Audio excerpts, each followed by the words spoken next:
আমার ভাইকে বাঁচবে না মানে? কোথায় আছে? হাসপাতালে। চ।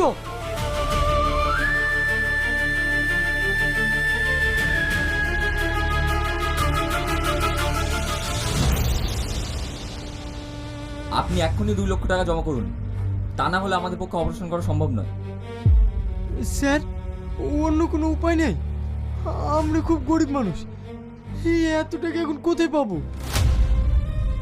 দেখুন, নার্সিংহোমের তো একটা নিয়ম আছে, তাই না? সেটা তো আমাদেরকে মানতেই হবে। ঠিক আছে, দেখছি।